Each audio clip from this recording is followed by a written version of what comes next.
waxaan salaamayaa ugu horeyntii shacabka Soomaaliyeed meel walba ay joogaan 23 February 2017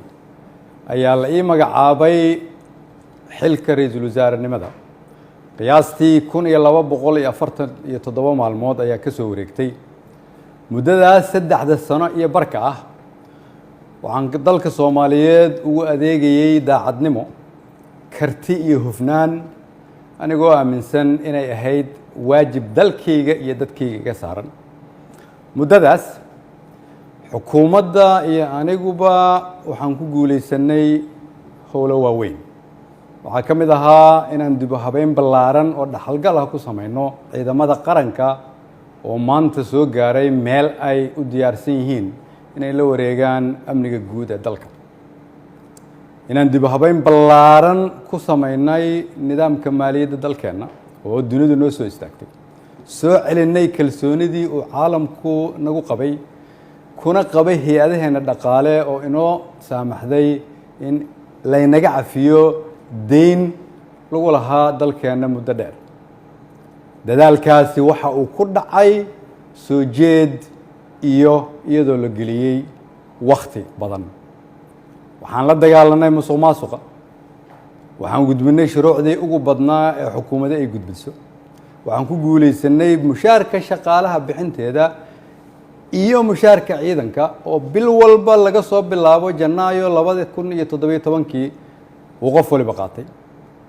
waxaan ku guuleysanay dowlad wanaag iyo amaano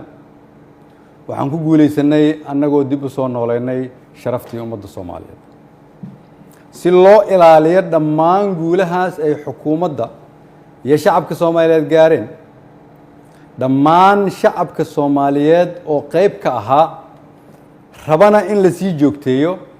waxaa lagama maarmaan ah ilaalinta nidaamka awood isku wareejinta dalka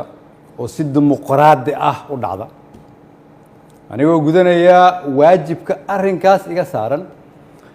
ayaan xukuumadda faray inay ka shaqeyso in dalku aado doorasho lagana fogaado muddo kororsi oo dhalin kara khalkhal siyaasadeed mid amni iyo mid dhaqaale waxaan ka shaqeynay isu keenidda dowlad goboleedyada iyo dowladda federaalka isugu keenay magaalada Dhuusamareeb si go'aan loo dhan yahay looga gaaro doorashada hadda dalka ku soo fool leh waxaan isku raacnay in la isku soo laabto 15 Agoosto si loo dhammaystiro geedi socodka doorashooyinka dalka inkasta oo kulamadii Dhuusamareeb horumar fiican laga sameeyay haddana waxaa muuqata in weli uu socdo fikirkii ku aadanaa muddo kororsiga oo salka ku hayay wixii maanta ka dhacay golaha shacabka fikirkaas oo aan mar hore ka digay oo aan aaminsanahay inuu keeni karo khalkhal siyaasadeed dalkana dib u celin karo ayaan waxaan mar kale xasuusinayaa ummadda Soomaaliyeed in dalka 4 sano mar ay doorasho ka dhacdo iyadoo xukunkii ay qoro isu dhiib inay tahay dhaqan sax ah oo dalkan lagu bartay ayna tahay kulligeen inaan ilaalino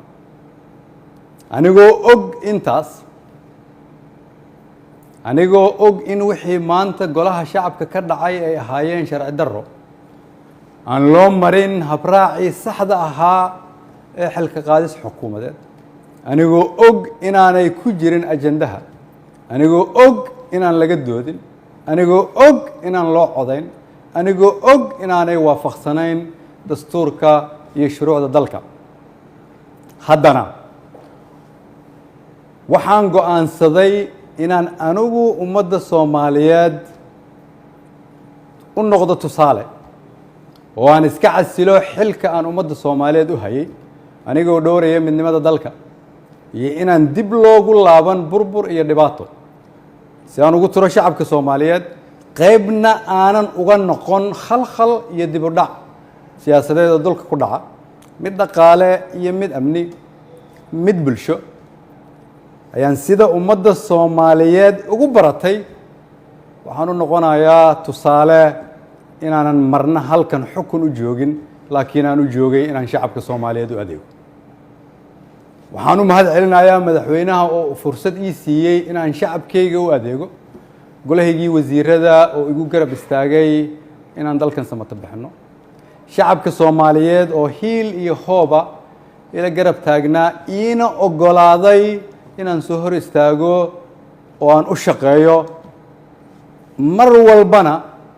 garabkayga taagnaa iina hiiliyay waxaan u mahadcelinayaa saaxiibada Soomaaliya oo xilliyo adag iyagana na soo garab istaagay ummadda Soomaaliyeed waxaan u rajaynayaa barwaaqo dalkan rajo ayaan ka leenahay kulligeen dalka ayaa kulligeen inaga weyn cid waliba waa inay aqbashaa in dalka loo turo maanta waa maalinteydii aniga ayaa u turay dalka shacabka Soomaaliyeed meel walba ay joogaan waxaan leeyahay waxaan idinkugu adeegay awooddii ugu sarreysay oo aan awoodo haddii ay wax iga khaldameen waxaan idin weydiinayaa inaad cafisaan wasalaamu calaykum waraxmatullahi wabarakatu